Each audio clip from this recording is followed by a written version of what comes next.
babomaki ba opposant babetaki mais ça c'est pas opposant to beteli bino maboko pourquoi parce que bo touchaki nde corner nanga mukolo marche yango to beteli bino maboko pourquoi parce que bo betaki lacrymogène sultani makenga yango to beteli bino maboko to pesi bino ka merci mais boye bango le pouvoir politique est éphémère Mobutu to combataka ye Kabila le père ba combataka ye Kabila le fils ba combataka ye tu sais quel peut ba combataka ye quel mabino ba comme ko utiliser le ba préservatif c'est pas non toujours de c'est-à-dire que Batu Oyo parlement de ce sont des Batu Oyo Kabila recruté à Kibango. Maintenant qu'est-ce qu'il faut faire? Il faut koya baya kotia mouvement pour na koboma président Tshisekedi. Bango, ce sont des Bango. Na yebisi Bango, ce sont des Bango. C'est grave. N'est-ce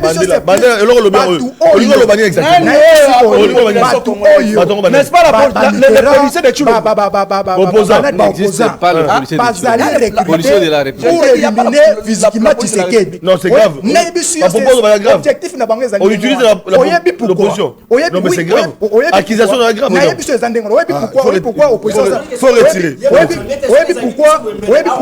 Pourquoi opposition ça la marche? Plateau Borobi matin ce que c'est. Mais tout la question pourquoi ça la marche? C'est parce que Bamoni Tshisekedi a tiré M23 contre Mir. Qu'est-ce qu'il faut faire? Il faut pas créer ma marche. On a affaiblir l'institution. Merci. Merci, mesdames et messieurs. Merci.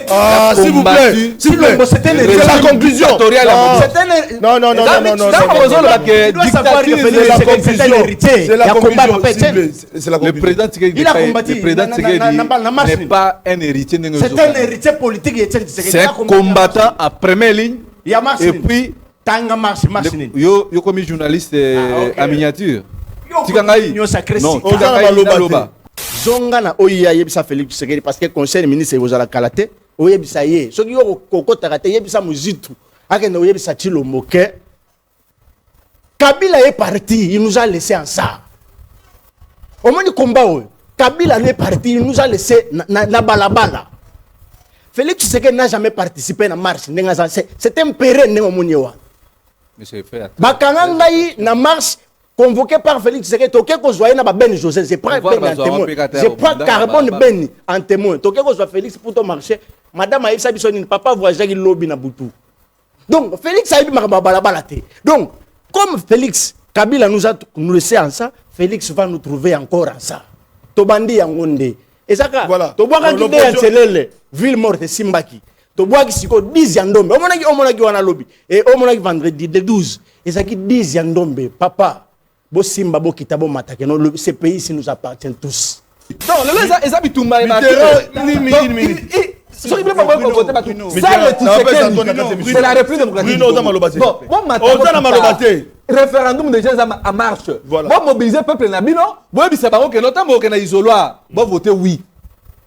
Pour se constituer à Sika. Bon, préparer maintenant aux Aélengues. Kabila Kei a toujours les côtés. Mais à peine que le président. Article 69. Le président de la République a la parole. Bruno, il représente la nation et il est le symbole de l'unité. Est-ce qu'aujourd'hui il y a l'unité nationale? Il y a l'unité nationale aujourd'hui. Oui. Bruno Mbenga, Bruno. Zonga na oya yebisa Félix Tshisekedi parce que conseil ministre ozala kalate oyebisa ye. Soki yo kokota kate yebisa muzitu akenda oyebisa Tshilo Moke. Kabila est parti, il nous a laissé en ça. Au moins du combat Kabila est parti, il nous a laissé na balabala. Félix Tshisekedi n'a jamais participé à la marche. C'est un pérenne. Bakangangaï na marche convoqué par Félix Tshisekedi. Toké ko zoye na ba Ben José. Je prends Ben en témoin. Je prends Carbone Ben en témoin. Toké ko zoye Félix pour ton marché. Madame Aïssa Bissoni, papa voyage qui lobby na butu. Donc Félix a eu balabala. Donc comme Félix Kabila nous a laissé en ça, Félix va nous trouver encore en ça. Tobandi yangonde. Et ça, voilà. Tu vois qu'il y a une ville morte Simbaki. Tu vois qu'il y a 10 yandombe. On a dit lobby. Et on a dit vendredi le 12. Et ça qui 10 yandombe. Papa, bo Simba, bo Kitabo Matake. Ces pays ici nous appartiennent tous. Et loko oyo ezali kosala biso na bandiko est tozala. unis tozala un indivisible ezali cette constitution omoni soki ete Katumbi soki ete nalobi komba Katumbi mais nalobi les amoto Katumbi qui va privé drapeau c'est un Congolais c'est un Congolais. Donc, mais c'est un Congolais. Vous risquez de faire la prison. Parce que eux, ils ont besoin de ça là. C'est la malobate. Donc, bino nenge bo violer la constitution. Bo violer l'article 64. Attendez. Donc, tentative ignoce lisez. Constitution yango oyo. Papa toute tentative ya malobate. Abat l'impunité, l'injustice, la corruption. Nalobi kaka vérité. Abote osali elokote. Banome o dirige. C'est trop. Ba Congolais bazali ko. Esengo ya ba sentinelle nyoso ya ba sinzili ya République démocratique du Congo to signer contrat na bino population pona ko beta masolo ya mboka. Masolo ya mboka bande konanga likambo etali changement ya constitution. Likambo na lobaki yango bandeko balandi changement ya constitution oyo ekomema bulu yeke basusu balobi ete esengeli ko changer yango nyonso parce que ezali constitution ya Kabila ya ba belligérant oyo esalaki ete ya solo Congo ezala mikakatano esengeli ko bongola yango et surtout na otali mandat mokonzi mboka esengeli koma 7 ans elongwa 5 ans koma 7 ans renouvelable 3 fois basusu balobi ete ekoleka te bandeko balandi kasi pona kokende na référendum wana ya changement ya constitution esengeli mibeko pona article 5 ya constitution basu balobi ete mibeko na etali vote ezali mais na etali référendum ezali te yango esengeli bakeli mibeko badepute basénateur basangana bakutana pona kokela mibeko ekoaccompagne référendum nazoloba na lingala nazoloba na précision simple pour que bacongolais bacomprendre parce que oyo ezala bémission bamama bipupula eske bakolanda biso bayoka papa sentinelle parce que ngana lobela bango solo parce que bango zali koleka alors mibeko la bakeli mibeko pe bakutani balobi te bolanda kinganga maele moko pesi makanisi pona koloba ete sengeli mokonza mboka za prérogative nyonso na etali makambo etali kobongola boboki mobeko likonzi et puis pona etali bakeli mibeko ba député na ba sénateur parce que ba bité na loi référendum wana pe so bito tala ngo bien biso to kozanga esengeli biso pe to kota kata masolo et comme likambo ya ba politique mais to ko bossa na ke constitution bakokela ya pona bato pona génération future na ngambo ya opposition balobi te tokotambola esenge tokende ti na parlement totalisa bango ete ya solo makanisi na bango ezali na nzela te yango bolandaki initiative ya bandeko Martin Fayulu bolandaki Bados Nombasi bolandaki Bajama Kabundu basanganaki mpo ke bakende kokutana bakende kodepose ya bango memo liboso ya bakeni mibeko kasi yiki esalemaki bandeko balandi bolandaki bino moko ete ezalaki benda bika balobi ba ketchup ba tomate baso babi ba solo bazokaki baso babi ba towe na ko rappeler que Senko eleki déjà pour na kopesa ye message à communiquer na ye pour na kotalisa ete ya solo bazali ko condamner fermement makambo esalemaki à l'endroit ya opposition pour ete makambo ekende na ndenge elongo bani alors bandeko balandi sans plus tarder tozali ko kota na molongo ya masolo pour na koloba ete ekosuka ndenge nini bandeko balandi pour na makambo bazali koleka alors toyami pour na bino mona mboka Antoine Botoko ozali moko ya bandeko ya Ligue des serviteurs na pesi mbote beboyi malamu mbote kulutu na ngai mbote na tata mokonzi ekolo onga na bengaka Félix Tshisekedi Fachimuki chez grand prêtre président ya Martin Fayulu président Jean-Marc Kabundu président Joseph Kabila président Moïse Katumbi président Delis Esanga na pesi mbote bisika zali kasi kulutu na ngai tika ete na Lombangu ko dénoncer na Lombangu à partir lobby na ba 15h ba service ba benga tozali na plainte na awa donc ndenge ya liboye bafundi yo na parquet ya Gombe il faut na kende ko répondre kulutu rappelez-vous à chaque fois na leka na kiti na fauteuil blanc awa fauteuil d'honneur na dénoncer que à chaque fois na zoaka prise ya position na ngai pona koyeba ko défendre changement ya constitution à chaque fois na zoaka ba plainte lokola mikoloyo na montée à puissance pour na kosenga changement ya constitution et tala ba ko benga lobi ke ba ki ko déposer ngai plainte alors yango nazo interpeller ba autorité union sacrée ba uti ko kanga moko ya ba lieutenant ya Tshisekedi kala mingi ta to bengi Joël Kitengi abande ko telemela changement ya constitution au moment où tozoloba Joël Kitenge azali na prison ya Makala et sikoyo Bazana posa bakanga Antoine Botoko, c'est parce que a monté à puissance pour défendre changement ya conseil pour na ko soutenir tata moko école. Même bateau bazali na kati union sacrée. Oyo ba soutenaka biso. Je pense batu mingi bafinga ka président Tshisekedi, mais na tikala komona te l'un ya Union sacrée a qui déposer plainte, c'est parce que ba critiquer Tshisekedi soit ba fingi Tshisekedi. Mais ceux qui biso to critiquer bango, mbangu na kokende ko déposer plainte pour na kokanga biso. Yango to sengi na secrétaire permanent ya Union sacrée nani professeur nani pour ça ekime ko ya to sengi professeur Mbata plutôt to sengi na professeur Mbata. Et to sengi na AK47 to bengo kiste kaboya to tambola na C4 pour na komelisa ba fayulu to sengi na ye aye ba quand même ko protéger biso parce que nous sommes exposés. Opposition balobi il faut to ki mamboka oyo. Bango lisu na union sacrée balobi il faut to ki mamboka. Finalement, nous qui soutient les chefs de l'État to ko suka. Donc nous avons dénoncé vraiment fermement que batika kotambola na ba plainte na komona nga mikolonyo so ba plainte na critiquer mutute na za côté le melakaka rien que changement ya constitution. Voilà, on a Antoine Botoko nanga mo opposition de la mona boka Mitterrand mi oyo aosa na carrière en tant qu'opposant mbote pe boyi malam. Mbote papa sentinelle, mbote na ba sentinelle union sur la République démocratique du Congo. Na pesi mbote pa ba débatteur nanga oyo to kabula na bango makanisi na mokola lelo. Mais kulutu na biscuit nanga comme coutume oyebi na mboka oyo ezali na bato oyo to koma ko considérer comme ba homme d'état. Bato ba pensaka toujours pour na bolambu ya population congolaise. Là nazali ko kende mingi plus précisément na kati ya province nanga na Congo central. Là na komona mufinuku ya bana ya Kasangulu oyo andima azanga chaussure ya cher, andima azanga motuka ya cher, mais avantage est que nous plus na population ya Kasangulu. Là na komona kulutu na ngaji to vintalambi o azali un nombre d'état o azali toujours ko penser pour na bolamu ya population ya Kasangulu. Et pour na chité kulutu na ngai oyebi ngai je suis né Congo lolenge na utuko loba na lobaka yango na kati ya Congo ezana batu oyo population lelo bakoma ko considérer comme batteur parce que le rôle du cœur ezali ya ko pomper makila. Et aujourd'hui il y a une fondation sérieuse na kati ya ville de na kati ya Mbanzangungu.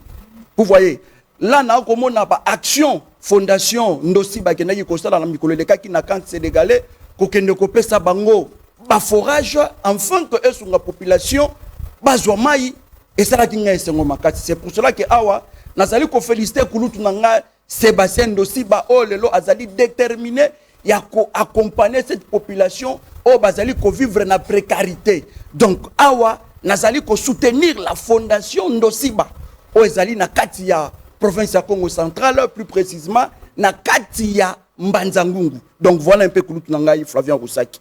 Merci beaucoup. Toké na ngambo ya union sacrée au dakolo ba ngambo ya pouvoir parce que singo ba été bande ko nouvelle land lo bazali na bokonzi partir mona mboka Adolphe Muzito oyo simbi primature vice primature à budget mbote pe boyi malamu na mona mboka Bruno Mimbenga.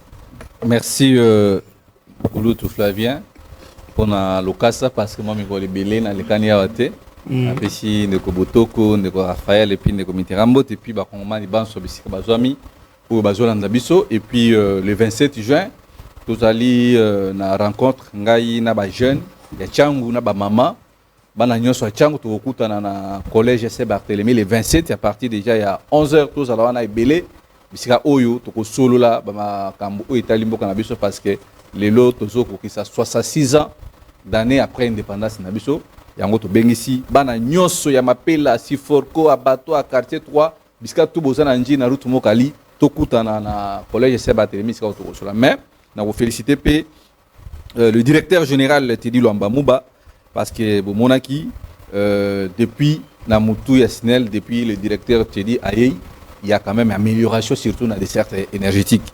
Il y a moi un message naie oyo ABC ba kongomani biso banso ba kongomani tous à la cima ba léopard na biso tous soutenir bango et puis équipe ya SNEL ils allaient ko travailler pour que na 31 jours oyo boye l'otili qui est ninganate l'otili qui est katanate pour toi bana kolanda coupe du monde mais na yebi ki bande ba oh non kaka pona mondial nde bozo bongo SNEL non ils a pona ngote ils allaient juste que non tozo senga na ba congolais to soutenir balopa na biso to za sima na bango mais le directeur général et SNEL moi na mboka l'ingénieur professeur Teddy Lwambalobi boza la kimia et puis biso banso ba kongomani bisika tozali na mikili ya bapaya na biso toza na kati ya mboka awa toza la sima balopa na biso parce que lobby to ko gagner équipe oyo ya Portugal et puis na ko féliciter une fondation na kombo ya fondation Mireille Kassane wa Mapendo na musala o azali ko sala ya ko soutenir ba orphelin autant que ça bana bitike vraiment bisika ozali maman Mireille Kassane wa Mapendo Nzambe abate la bino et puis nous vous félicitons pour na diplôme ya mwana ndeko na biso oyo auti ko gagner avec beaucoup de pourcentage na mikili ya Canada bisika. Merci beaucoup, voilà. Merci beaucoup et là je profite pour réitérer aussi comment on message à la population là en tout cas Coupe du Monde et les Canadiens Longobani et surtout que confiance na bango na SNEL o yazali ko pesa bango courant ndenge sengeli na minikolo yo mwana mboka Raphaël Kimbuta boy malamu na moni ozalika ko bongisa beaucoup na yo et l'autre dit débat ya moto benenge parce que balobi Martin Fayulu na ba ketchup to beta masolo nango. Merci beaucoup Kuluturangai Papa Sindili et Salimo Mikolo Belé. On a reprécisé que Yaminga Lokola cadre SIDT, Yaminga Lokola coordonnateur national et la structure dynamique Fayou le président parce que dynamique Fayou le président. Exactement. Oui. Déjà beaucoup sur au bandit déjà. Ils ont depuis 2019. Ah d'accord. Ils ont depuis 2019. Donc nous on ne crée pas pour les opportunités. Donc opportunités. Donc depuis 2019, dynamique Fayou le président ça l'a déjà. C'est déjà créé. Vous êtes coordonnateur. Oui, je suis le coordonnateur national donc Yaminga félicitations. Nakabola nzanga na bandeko na ngai beaucoup plus na pesi bango mbote na pesi pe ba kongomani o ba kolanda biso na moment o pe mbote mais désolation les moi mouké parce que la ville province de Kinshasa commence à être dirigée par 3 gouverneurs. C'est nulle part au monde autre que OK. Non, vous gouvernez Daniel Bumba, Daniel Bumba zali dit il azali o musu ba uto bakisa ya colonel so général ba tcheli souwana. D'abord c'est contre les gains. C'est contre la loi. La mission va réguler la situation. Est-ce que Daniel Bumba n'est pas compétent pour réguler la situation routière? Mais l'opposition, vous l'avez tant déploré. Vous déplorez l'opposition. Assainissement. Est-ce que Daniel Bumba, comment il n'y a pas l'assainissement de la ville? Donc tout ça, ça prouve qu'à l'IDPS, il n'y a personne qui peut faire ou bien qui peut redorer l'image du combat de Papa Etienne Tshisekedi. Maintenant, moi, je me posais la question, à quoi sert de combattre un homme qui assainissait la ville, qui redorait l'image et à pouvoir en place. Mouton a eu sans la nuance sécurité zalaki les ressources que la ville va venir nous réhabiliter puis construire. Na Kombo ya Gentini Ngobilambaka. Gentini Ngobilambaka a dirigé cette ville plutôt avec yena adjoinaï.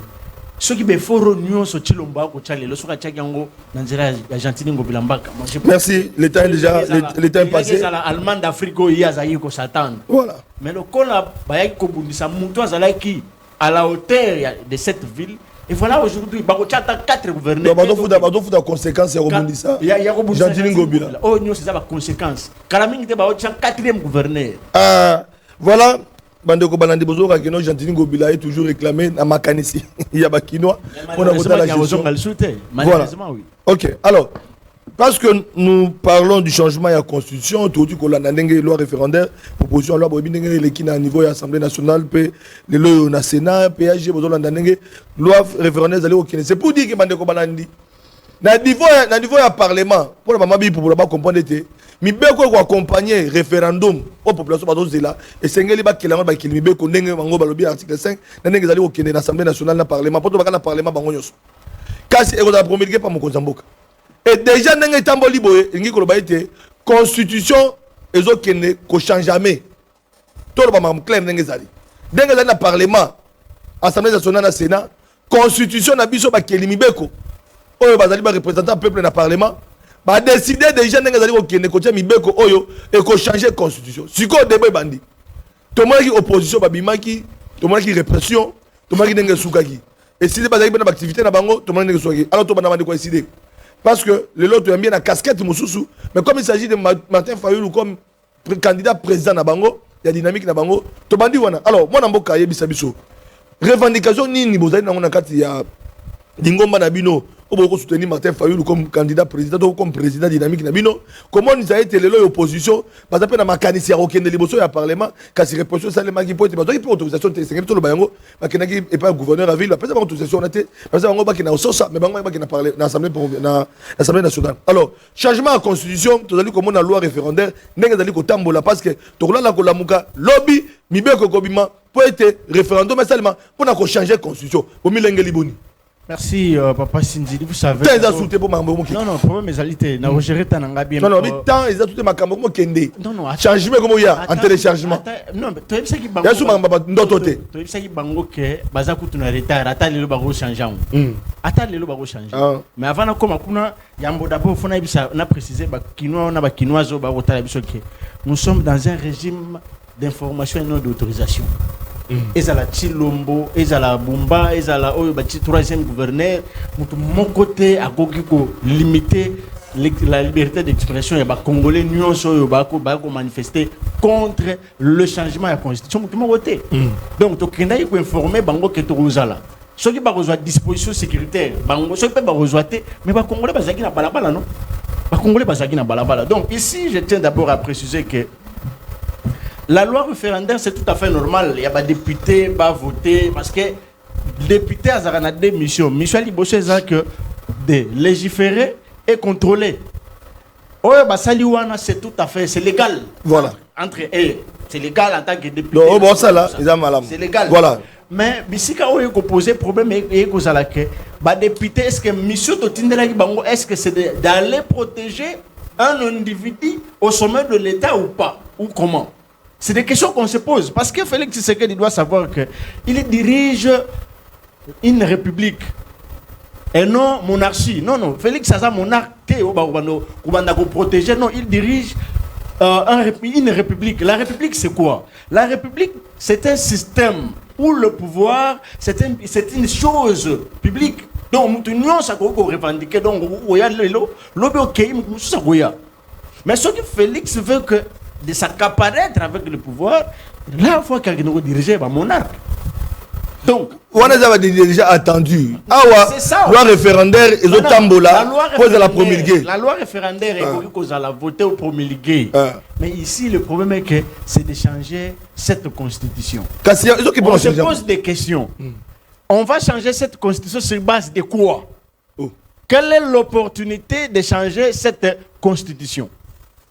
Parce qu'aujourd'hui, la ville de Goma, la ville de Bukavu, l'Est dans l'ensemble, est occupée.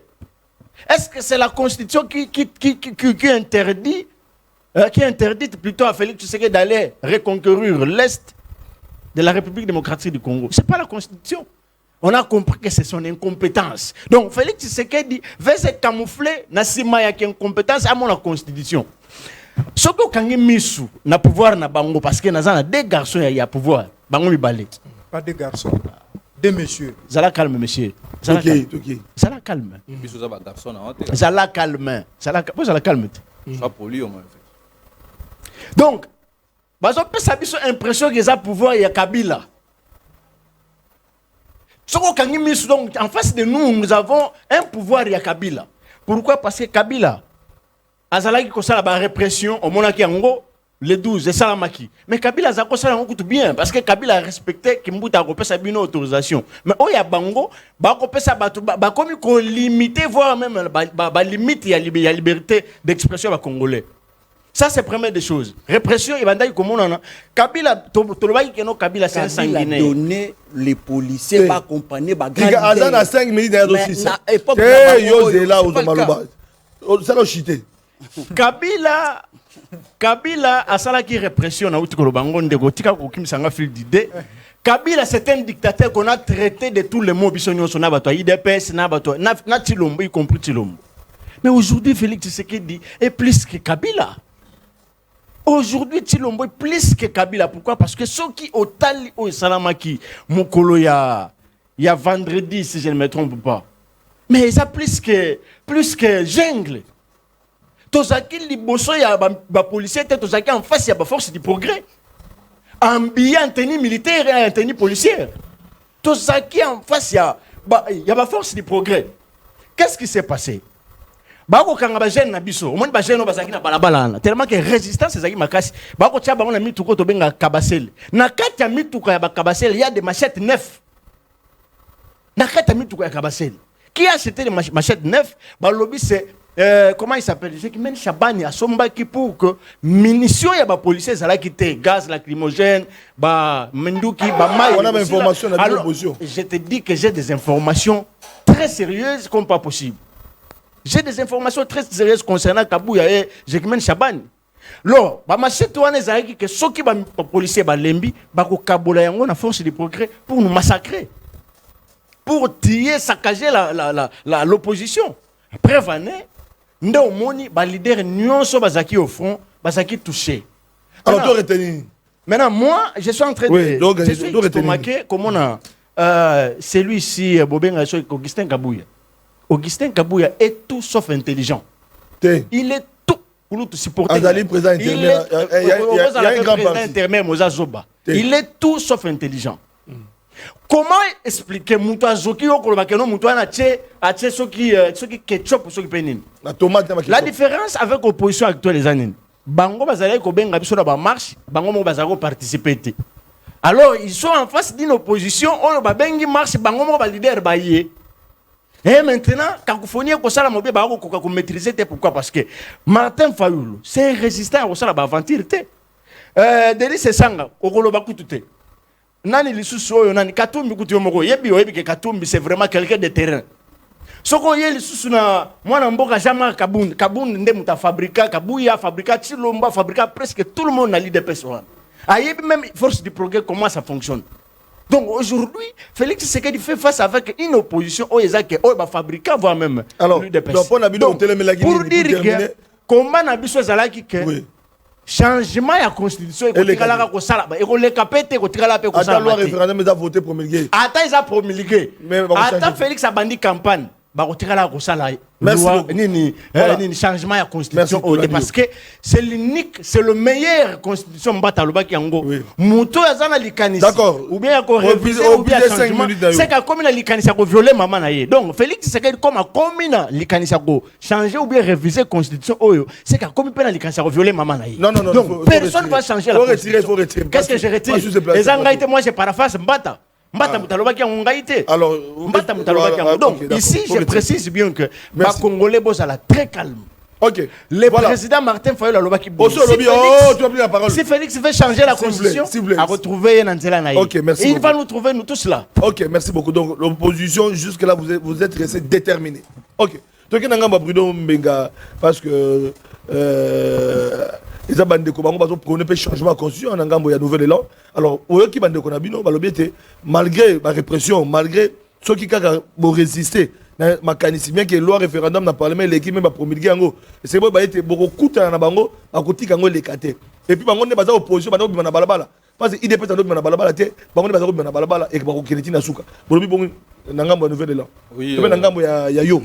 Merci Oulou Flavien. Ngai nazo comprendre te bande on abiso basala ngamu na biso balingaka eloko et puis baboy eloko na baboy ngolo lisusu parce que na mikolo uti koleka awa projet de société ya président en vol ezalaki ba vidéo ezali alobaki il faut changer constitution. Il était calme. Ba vidéo aleka na top Congo ba image il était calme papa. On doit répondre opinion loba. Yo so sala a ndengeni. Et puis olobi oui. Délit c'est ça. Et puis, on a un régime de formation. Article 26 la liberté de manifestation est garantie. Par qui? Par la police. Parce que, on garantie. Bon, la liberté d'expression, de manifestation, à l'époque, il y a un tabac. Bon, il y a un bilo à l'État, il y a garantie dans la Constitution. So, rôle de la police, Moussa Naïsa, Nini. J'ai suivi une émission. Il y a Kouloutou dans la peine mingi, Kouloutou dans la bolozwa. Namaki lobi azaki. Oui. Na pesi mbote bisika zali, wana zali beaucoup là. Alobi boye. Tant ba kei na kokutana na mokonzi ya ville, le gouverneur Daniel Bumba Lubaki. Le gouverneur était clair. Ya ko yebisa bango que non, seule activité o biso tozwa ki acte. Et c'est là qui activité il y a parti politique décidé. Bon, ndeko Raphaël Kimbuta yo okoki koyebisa biso lelo e bani ndenge ni bino décidé bapesi bino autorisation mais bino bondimi bokena kosangana na batu oyo ya C64 parce que toyebi ke bitumba o bino bozobunda oyo eza bitumba ya décidé eza bitumba ya Kabila ndazo bundisa président Tshisekedi mu kwa tombolo so Kabila sio na baye na ye basesanga bakabund bafayulu ekososo bango nde mutu bazobundela Kabila po Kabila zo watolo ba makambo nanga ezali. Dans le combat que vous menez là, vous ne menez pas pour le peuple congolais. Vous avez que Kabila ya kozonga comme si nenge Kabila ebisi bino. Et ça pour la Kabila. Mais bon, on tellement changement parce que ce qu'on t'a dit, libala oh ya ba bon changement même à Kaniti. Non. Bango na Kabila banda déjà ba kamona depuis 2023 si je me avant 2023. Oh. Ba créa que le Congo awa boye oh biso to c'était souvent le Congo souvent le Congo te oh basalaka tant na la muka to monaka bokpa bango ba kiro sangana Kabila. Donc le combat que nos frères se battent, ce n'est pas le combat il y a peuple congolais. Et ça les bitumba oh Kabila siko azoboya ko bima. Fayulu yo bima c'est ça bobima bobunda ngana saka kana sima na otindi Kabila mbongo na ngesa nini izotindi Kabila. Bon. Si réellement bino mozaki na besoin ko marcher. Il a fallu bino décider de organiser activité na bino. Bo sala yango. Parce que quand vous dites que non la police na époque ya Kimbuta oazalaki papa na biso papa kulotu na bino sous Kimbuta na vie aussi commence ba beta bato ba masasi na limité so yo lingi ko laver que non régime ya Kabila ndezaki régime o ezapeza clean non biso to moni police akokaki te kotika bino. Nous avions vu des images, moi j'étais à la maison, j'ai vu des images de provocation ezalaki entre tous les deux côtés là j'ai réfléchi. J'ai vu l'image de Monabino. Il y a opposition. N'a pas machette. Oh. J'ai vu la machette. Oui, j'ai vu la machette. Tous les deux côtés. J'ai l'image ici. L'image est ali. Parce que de quoi ça qui na lichette ou na azola na police akimi akina siège na bino. So mutu so kaza na bino te. Awo koma nga Monabino na lichette ndeni. Et puis bino botiki ndengo wana. Et puis regarde ndeko pas satinel. Mais c'est là qui est là que prémédité qui yango. Wana to ko bengango ezali bo préparaki coup d'état insurrection de bo bengaka na date le 3. Vous savez qu'on peut vous arrêter. Bango kanga bino boko sala boloko.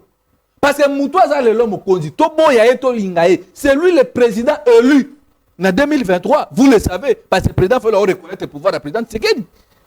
A participé à une élection, il a reçu 1% d'élection en 2023. Oh, c'est fort. Alors muto azali en plein mandat. 1%. Oui. Fayulu. Oui, Raphaël a biso tout bien bon. Ah bon. Ba publier les résultats na moi ba 15 heures. Muto azana na pouvoir à plein mandat. Mandat n'a coûté facilité. Vous vous organisez, boyande bolbaki to tumba bapi. Et puis malobaka ko balobaki na le 3 juin.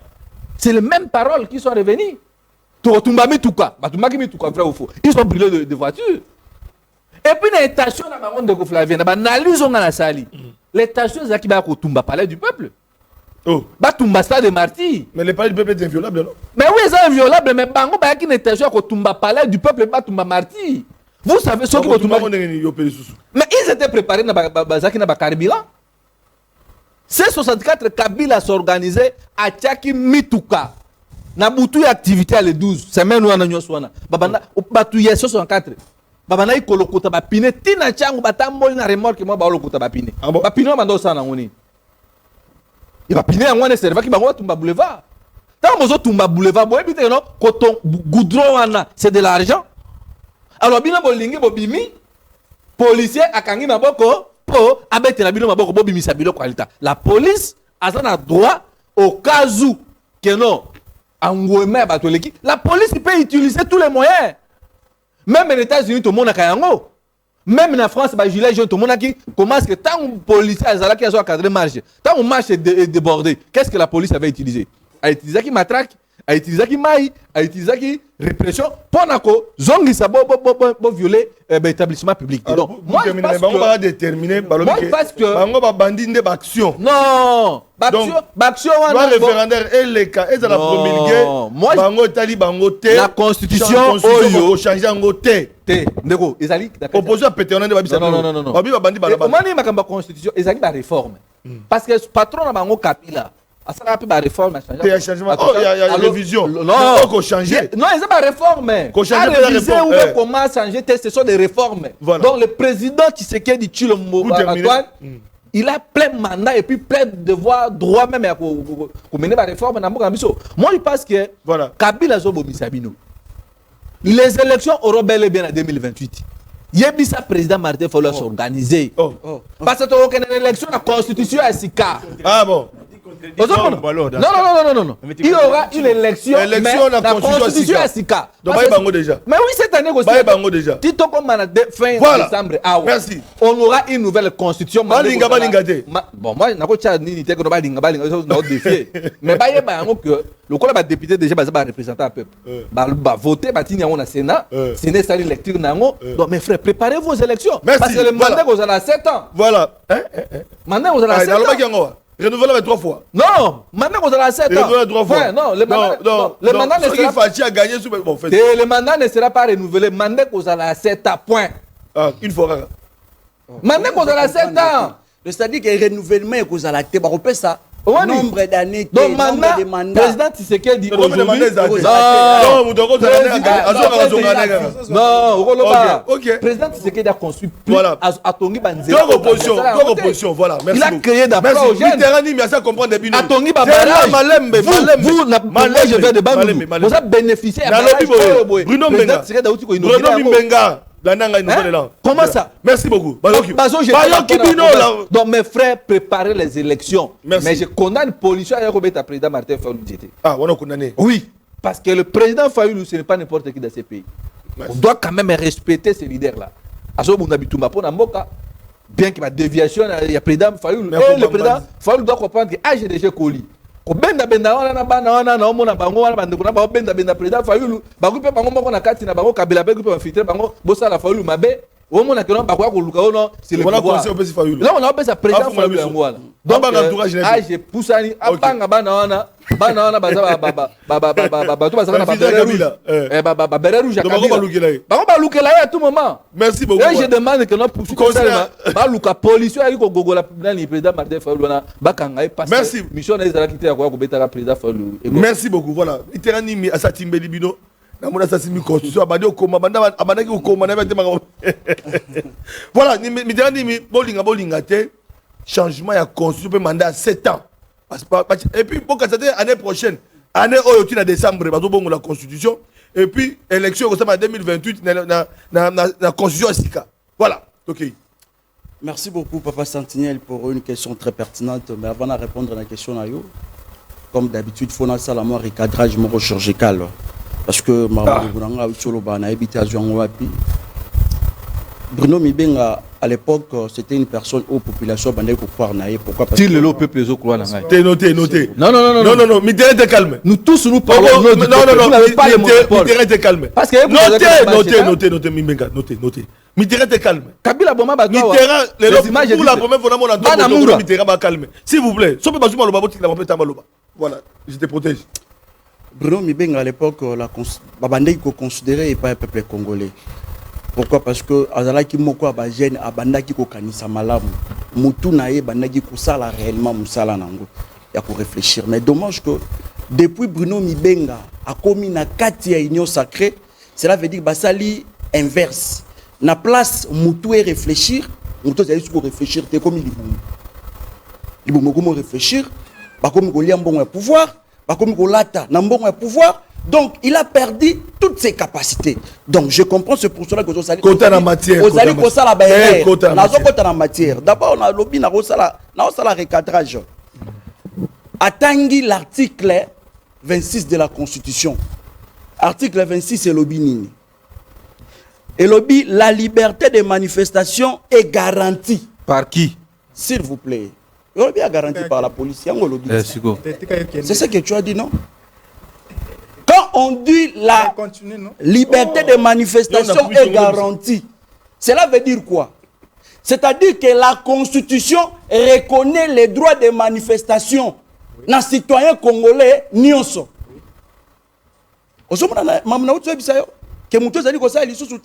Bon, na sunga yo pona la police. Police ozali kolobela, nazali koyeba te, ezali police nini? Police ya IDPS, police ya Chilombo, to police de la République. Ndeko Mibenga, avez-vous déjà lu la loi portant l'organisation et le fonctionnement de la police nationale dans son article 4? Dans son article 4, la police nationale est apolitique. Elle sert la nation congolaise. Motomoko te akoki ko utiliser cette police n'a pas fin propre na ye. C'est ce que la loi dit. Maintenant, na oyo tomonaki mokola le 12. Dites-moi, est-ce que cette police est là qui une police apolitique? Est là qui sans couleur politique?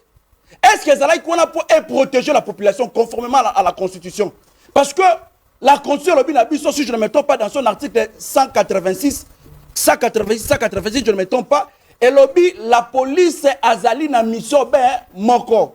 Il y a qu'à sécuriser peuple na biloko na yi. S'il vous plaît. Ok, mais oui. Achité, tikaye. Il s'est contredit. Non, police c'est sécuriser qui bino, vrai ou faux? Sécuriser qui bino. Il y a nazana maloba. Voilà. Bon, en fait, parce que la police n'est pas au président Tshisekedi, c'est la police de la République. Bruno, tu n'as pas la parole. Attends, et puis la police, Bruno, tu n'as pas la parole. Bruno, faut noter. Parce qu'on condamné dans le Kabila. Il y a un moutou. Bruno, on comment peut cette mission? Bon, il y a peut-être qu'on va le faire. Donc, notez. D'accord. En fait, dans la poste qu'on humilioté scientifiquement, Bruno, s'il te plaît. S'il vous plaît. Bruno, tu sais ce qu'on appelle par la police professionnelle? Une police professionnelle, c'est quoi? C'est une police qui exerce sa mission. N'a qu'à protéger, n'a qu'à respecter les lois de la République. D'abord la Constitution et d'autres lois. Et Sengeli va protéger peuple na biloko na bango. Et Sengeli va protéger oyo ba bengaka les droits de l'homme. Tout citoyen, cette police Esengeli est protégée. Ce qui m'a rendu, il bien noté dans le cas moi. Cela veut dire que nous avons baby si nous bas cerveau. Donc cerveau nous a dit sous ko salaté. Bas suite cerveau à mon apopi, ya kabuya yango ba cheyo. Monsieur, il faut respecter Kabou. Kabou n'est pas ton ami. Papa, n'a pas na kabuya sona melana nous machana na langwa. Sois élégant. Bato balandaka kabuya. S'il vous plaît. C'est pas de cette manière qu'on gère. Bato yo balandaka kabuya. Il faut du respect. Kabouya n'est pas ton ami.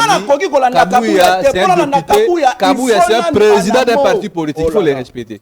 Parce que sur le lobby que Kabouya a réfléchi comme on a proposé, c'est inutile de faire un. n'a jamais proposé une loi. Est-ce que comprendre? Donc pour il faut soulever les doigts. Na lobby, aux ana cerveau lokola bato ya CNZT. Bazana ba cerveau ya bana popi et réfléchissara malamu te. CNZT quand on va les PC bango pouvoir. Me rappelez. Pouvoir. Oui. Ba voter ne pas nani. Donc c'est là sur yonde pouvoir. Tozo ngati toke. Il fallait pour l'élection. Il y a 5 minutes.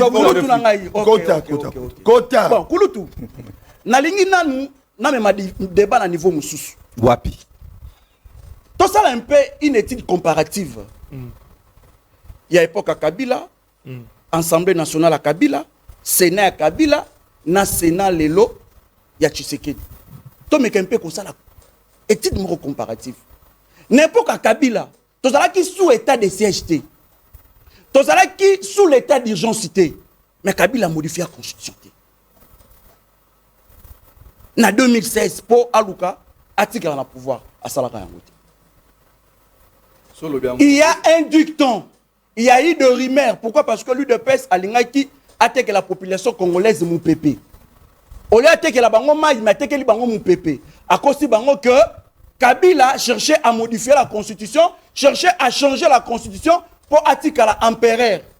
Et ça l'a maté. Et pour se souvenir, à l'époque, tant que la loi est kendaka à niveau du Sénat, au monaka papa Nabiso Kengwa Dondo, à la qui s'aka réellement que c'est un sage que le Sénat et sa chambre moko ya basage basalaka seconde lecture et ça la pamba te. Pourquoi? Parce que bazali na lolenge mosusu ya komona mibeko. Bazali na lolenge mosusu ya kotanga une loi. Kono tunanga Flavien. Ngonga oyo tozali sous état de siège. Est-ce que ba député na ba sénateur ba kokaki ko penser ya ko initier loi moko eza contre les gens. La question na ba lobby si to koma na référendum ba ko lever loi de nani état de siège, c'est-à-dire tout les gens ba ko lever état de siège. Ba ko lever état de siège. C'est pas un problème. Ba ko lever état de siège. C'est pas un problème. OK, tokei. Ba ko lever état de siège. Est-ce que ba ko Goma, ba ko Bunagana, ba parti aux alliés occupés? C'est pour cela qu'aujourd'hui, Nazali qu'on considérait ce Sénat, Nazali qu'on considérait ce Sénat non comme une chambre des sages, mais Nazali chambre et un scénario. Répondre à la question, lobby boye accord aux États-Unis d'Amérique, on négocie dans l'ango, donc tu me dis aussi là. C'est pour vous dire que non, d'ici au commandant, mon ambo café, c'est que tu l'ombo, adosi sa maramba bitumba, qui me gozala, état de siège rolongwa, mais pas bongo li constitution, au lobby bondi. Papa Sentinelle. So écrit dans Zagiwana. Le long Zali ko traité ba député sénateur na biso comme ba illettré constitutionnel et ba illettré politique. Parce que nous sommes en politique pour gérer la société. Et aujourd'hui la société est polluée par l'insécurité.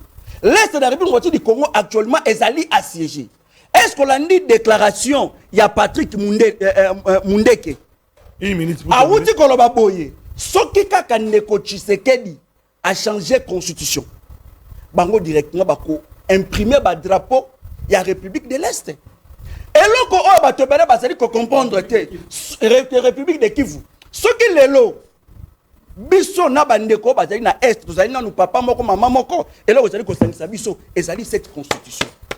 Les jours avec les accords de Washington et que les lobby tumbesili na les accords de Doha et que les lobby enlevé état de siège. Na lobby boy. Papa République les a soutenu. Donc là ça donne raison à Tshisekedi. Papa Sentinelle na lobby boy. Et loko oyo ezali ko sala biso na bandeko est tozala ini tozala un indivisible ezali cette constitution. Soki eke Katumbi Mutunaye azana ba nalobi comment Katumbi mais nalobi les amutu Katumbi kana ba privé drapeau c'est un Congolais c'est un Congolais donc mais c'est un Congolais vous risquez de faire la prison parce que eux loko bozo sala c'est ezali Oza Malobate c'est la Oza Malobate donc bino ndenge bo violer constitution bo violer l'article 64 attendez donc tentative nyonso ya renversement ya pouvoir lisez n'était pas ndenge nini constitution yango oyo Papa Sentinelle, Oza Malobate. Ezali infraction punissable. Oya okoya na plateau. Na boyi okoya lisusu. Papa Sentinelle, s'il vous plaît. Tangelanga l'article 62 de la Constitution. Sunga ba Congolais. Tangelanga article 62 de la Constitution, Papa Sentinelle.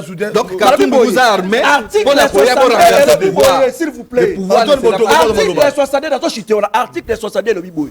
Nul est censé ignorer la loi.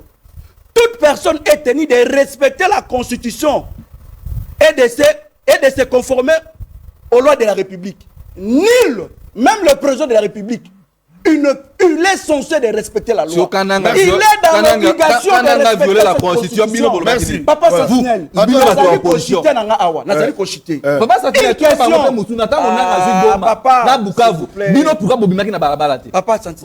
parce que ceux qui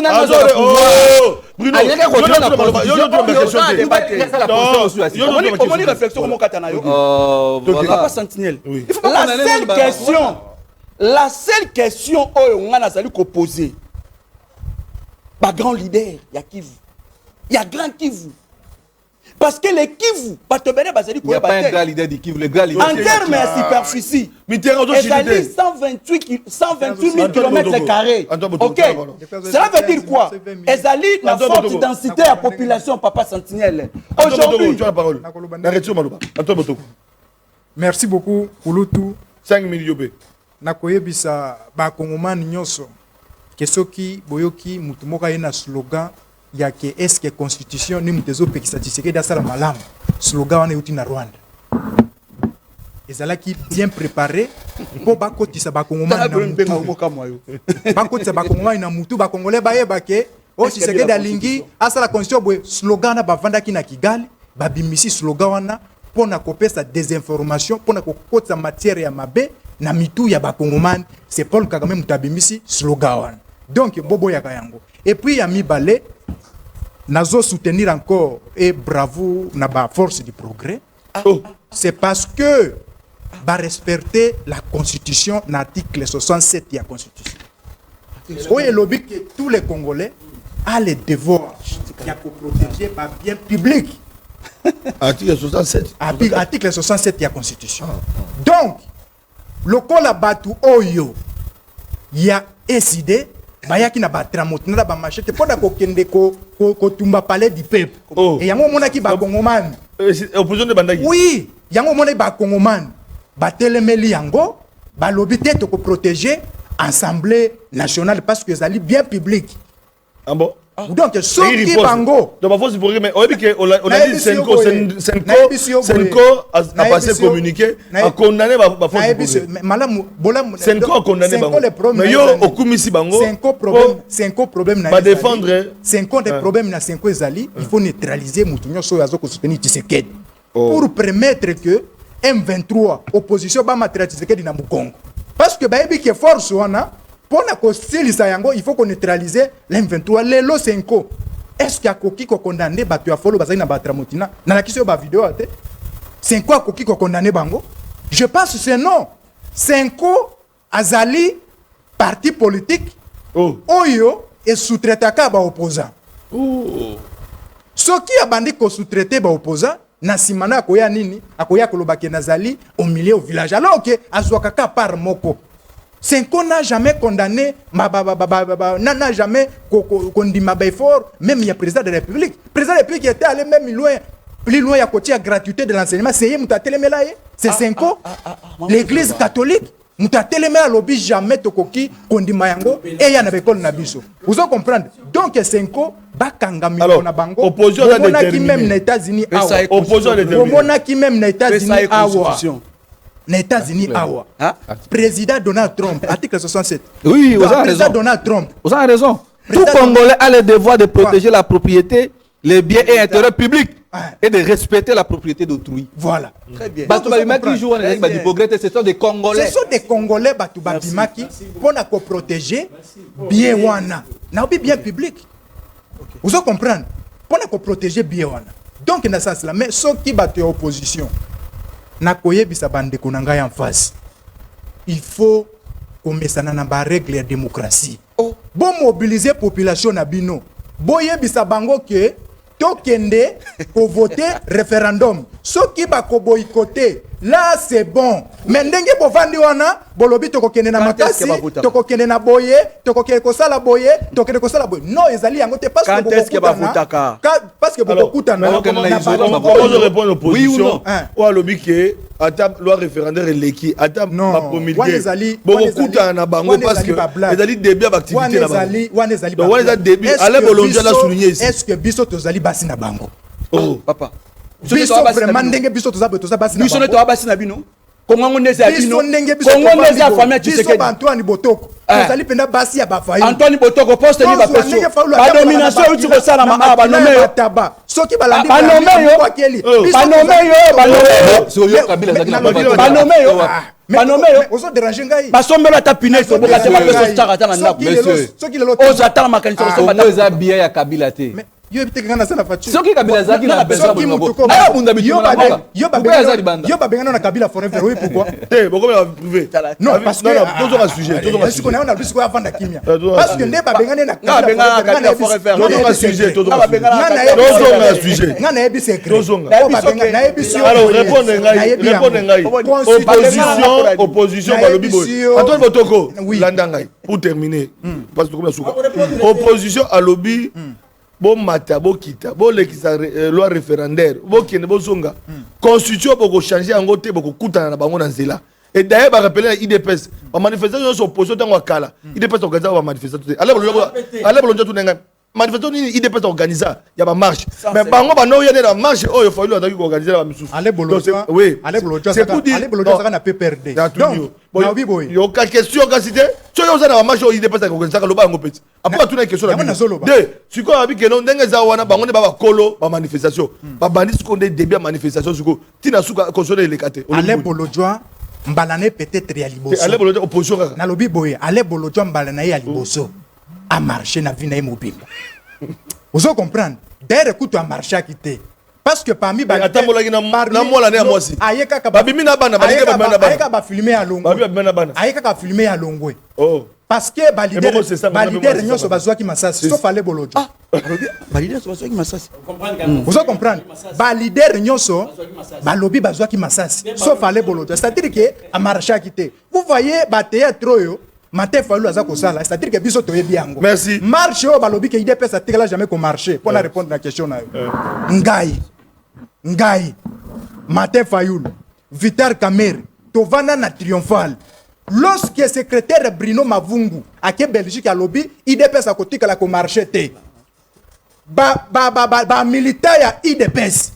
Ba uta limité ba s'organiser. Baye bakuta biso na kati ya na triomphal tozwa bango to marcha ensemble na ba militaire ya IDPS mais lelo tanga le bolotwa aye koloba ke batu ba marché te ezalima ki on a je pense que voilà loi moko c'est la fin de l'émission loi moko te non pas ça c'est la fin loi moko te interdire ko changer constitution na ba place oyo eza sous OK donc défi ezali entre opposition au pouvoir donc TV zongelengira ne pas papa sentinelle ba défi à l'état voilà défi ezali lancé parce que opposition ba bazonga simaté bango pe ba lobby pe bango pe bazonga simaté alors pour terminer on retient quoi une minute. Merci papa sentinelle na sengi micro oyo pour que parce que Bruno se comporte comme Gilles Mouniere, na pasteur Gilles à son église ya komo. Bruno on ne cite pas les bakoma. Tozana plateau. Tozana plateau. OK. Faut citer pas tout. Bruno se comporte rencontrer na analyse. Mais c'est là non papa sentinelle. C'est loyo. Bruno se comporte lokola pasteur ya komo fika ba opposant ba boma biso na église. Zonga la matière. Mais na ça matière. Te bakoma ba tout. Alobi boy. Attends article 26. Alobi boy. La liberté de manifestation est garantie. Balobi, non, il doit faire d'abord la différence entre protéger et garantie. Garantie par qui? Par la Constitution. Et non par la police. Bruno, naïbité, est-ce que... Oh, garantie par la Constitution et non par la police. Donc Bruno, comme Gilles Moniere, Nakabouya, comme Okosa, comme la plateau à télévision. Ça c'est le premier détail à l'Ibosona Longola. Alors, il son nom est Zambongo ya Kabila. Bruno, tout le leader que tu vois là, Tozoko Chambongo à l'égalité. Kabila n'est ni de près, ni de loin avec le C64. Ni de près. Attendez, ça la calme. Ni mi Kabili Sazao, il ne peut pas me contredire. Ça, c'est la première des choses. Ah, l'obito tout mimituka. Est-ce que vous. Non, il y a l'obito tout mimituka na biso ye. Il y a l'obi. Moi, je suis. Entré en Hollande, Antoine, c'est Kabouya. Donc, Kabouya miniature, il ne faut pas Hollande. Nga occupé. Ça la calme. Une minute, c'est la fin de l'émission. Il y a le journal après. Une minute, oui. Tout droit, allez-y. Mituka, on s'est devant siège à SD. Tozaki repoussé par la police en billet. Et par la force du programme bien en tenue militaire et la police, accompagné na bateau bazaki na tenue civile. Siko biso to ya otumami to kana biso ndenge nini. Donc, faut que complicité entre la police et Bruno Azo soutenir lelo, la force du progrès. C'est là où tout le monde réalise que bateau bazaki na tenue ezaki ba militaire était ba la police était. Pas policier, pas vrai policier, pas tiré la ndako ezaki tozaki en face ya ba force du progrès. Voilà. Donc, aujourd'hui, pour terminer, Bruno, Zonga na oya yebisa Félix Tshisekedi parce que conseil ministre vous ala kalate, oyebisa ye. So ki yo kokota kate yebisa muzitu. Akenda oyebisa Tshilo Moke. Kabila est parti, il nous a laissé en ça. Au moins du combat, Kabila est parti, il nous a laissé na balabala. Félix Tshisekedi n'a jamais participé à la marche. C'est un pérenne. Bakanga ngai na marche. convoqué par Félix Tshisekedi, toke ko joye na ba Ben José, je prends Ben en témoin. Je prends Carbone Ben en témoin. Toke ko joye Félix pour ton marché. Madame Aïssa Bissoni, papa voyage qui lobby na Boutou. Donc Félix a eu balabalaté. Donc comme Félix Kabila nous laissé en ça, Félix va nous trouver encore en ça. Tobandi yangonde. Et ça voilà. Toboka ki de Antelele, ville morte Simbaki. Toboka ki siko 10 yandombe. Omonaki wana lobby. Et omonaki vendredi le 12. Et ça qui 10 yandombe, papa. Bo Simba bo kitabo matake. Ce pays ici nous appartient tous. Félix va parler. Merci beaucoup. Bruno, 1 minute. C'est la fin de l'émission. Le président Tshisekedi a combattu. Ah, c'est la fin de l'émission. Ah, s'il vous plaît. S'il vous plaît. C'est la conclusion.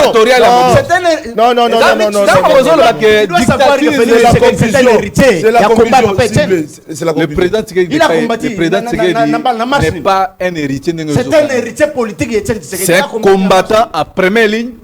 Et puis, yo comme journaliste à miniature. Tikangai. Non, Tikangai. Yeba yango d'abord de un président Tshisekedi atamura balabala. Tant que lobi que non, bon la biso vidéo. O IDPS bimana ba. Eza ebele Claude Flavien. Ouais ba marche mo Kabila beta yo bangondo na sia mutu gawe. Nera bakato ba sengle. Nena organiser marche. Na muniere na o. Miniature on ezalaka. Na muniere. Botika lokuta. Fachi béton. C'est une marche organisée par l'union sacrée de l'opposition. Arrête. Le comité de la il habité au côté de l'union sacrée qui marche organisée par l'union sacrée de l'opposition. C'est la conclusion. L'UDPS a organisé plusieurs manifestations. Quelle date? Non, non, non, non. 30 secondes. 30 secondes. Conclusion, la conclusion. Article 26, c'est le biboyer. La loi fixe des mesures d'application. Oui. Quand vous dites, non, écoutez, monsieur, c'est la théâtre à Waté. La loi, de mesures. Nous avons tout décidé. Bino va passer une autorisation. Vous connaissez que ça n'a pas toi, ça 64 parce que c'est 64 des la personnalité juridique. Mais c'est quoi ni ne peut pas se placer one. Ni ne peut parce que nous sommes et des membres. Mitterrand. Et si des membres na C64. Bino connaissez autorisation à Katimini. Donc ici moi je vous dis ceci. Merci. Le président Tshisekedi n'est na zawana. Mitterrand 1 minute. Sur article 69. Il y a constitution. Toki. Donc, les habitants c'est la République démocratique. Bon, référendum déjà en marche. Bon, mobiliser le peuple Nabino. Bon, c'est pas que notamment que na isoloir. Bon, voter oui. Pour se constituer à Sika. Bon, préparer maintenant aux Aélengais. Kabila Kei a toujours les côté. Mais appelle que le président. Article 69. Bruno, tu n'as plus la parole. Le président de la République a le parole. Bruno. Il représente la nation et il est le symbole de l'unité. Est-ce qu'aujourd'hui il y a l'unité nationale? Il y a l'unité nationale aujourd'hui. Oui. Bruno Mbenga. Bruno. Le monde. Bruno. Dans une population témoin. Je n'invite plus Bruno sur le plateau. Ah oui. Je peux inviter au soutien du plateau d'Angaï. Donc, il y a besoin de président Tshisekedi. Mitterrand ni Mitterrand la parole. Papa, non, vous l'insultez. Vous insultez le président de la République. C'est mon plateau. Si vous organisez des manifestations, s'il vous plaît, pour protéger les pouvoirs. Bruno, Raphaël, non, s'il vous plaît. La plateau n'a pas. S'il vous plaît. Plateau n'a pas c'est un plateau. Pas finga gâté, boye biango. Alors non, c'est moi qui fais la pose de débat. On a mal au papé, on a mal au papé. On les a dit la bilo boire na pique, mais ah waté. Mitterrand. S'il vous plaît, Mitterrand. Ah bah quand ça a été Mitterrand. On a plateau réfléchi, s'il vous plaît. Mitterrand. Ndeko Bruno Nazali estomaqué, fallait la recadrer, mais na na. Une minute, émission s'il y a le journal après nous sommes en direct. Donc Ndeko Bruno, vous allez qu'on réfléchir tout haut. Aujourd'hui, vous êtes capable de protéger Félix Antoine Tshilombo. Or, et Sengeli, le président de la République qui a protégé le peuple congolais. Mais bien, vous allez inverse. C'est pour cela que Awa, Nekonanga, Antoine Botoko, Azali Kolomakambo, Azali contre les gains. Neko Antoine Botoko azali ko reconnaître quand même que babomaki ba opposant babetaki massa c'est pas opposant to beteli bino maboko pourquoi parce que botushaki nde corner nanga mukolo marche yango to beteli bino maboko pourquoi parce que bobetaki lacrymogène sultani makenga yango to beteli bino maboko to pesi bino ka merci mais boye bango le pouvoir politique est éphémère Mobutu to combataka ye Kabila le père ba combataka ye Kabila le fils ba combataka ye Tshisekedi pe ba ko combataka ye quel mabino ba komi ko utiliser le lokola ba préservatif c'est pas non pas toujours des termes préservatif en dehors de ça nous avons toujours des termes insultants. Non, préservatif c'est quoi? C'est quoi quand même? On vous utilise c'est anormal. C'est anormal. Je ne retire pas. Parce qu'un jeune ne peut pas réfléchir. Non, évitez l'expression de prêter confusion. Ok, Nazali Kochite Kouloutou. Vous avez défendu Kabila. S'il vous plaît. Félix a violé quoi? Bruno, j'ai promis de bien soutenir. D'accord. Kulu nazali ko chite. Mozo kate. Ndeko na nga Antoine Botoko. Soko yebite fanda na ndaku. Soko sangi musala ki ndeko soko. Ndeko soko. Ata mituka. Antoine Botoko. Tu sais c'est quoi la constitution? La constitution. Non, c'est la fin de l'émission de la prochaine fois. C'est la loi fondamentale de l'État. Yango ezali ko régler l'organisation de la micro, c'est fini. Des institutions dans un État. Si comme mambo azolo ba fion wata. Merci beaucoup. Naebi Makambo. Union sacrée. Plateau et opposition union sacrée, il y a peuple. Aux autres, il y a dérangé émission.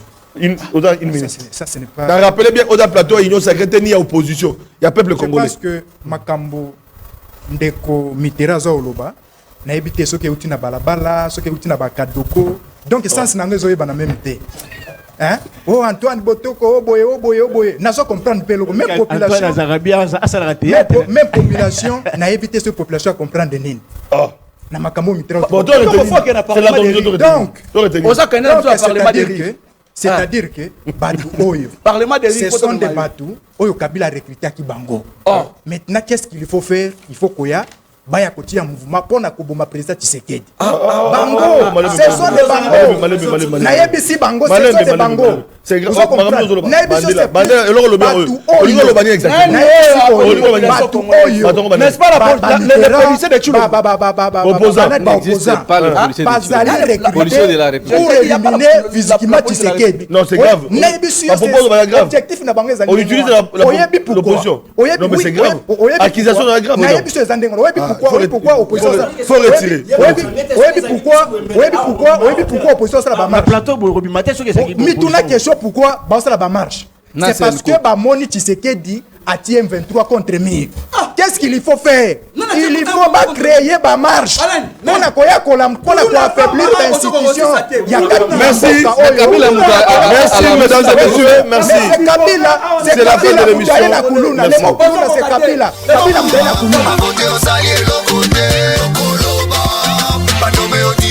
C'est trop. Congolais va aller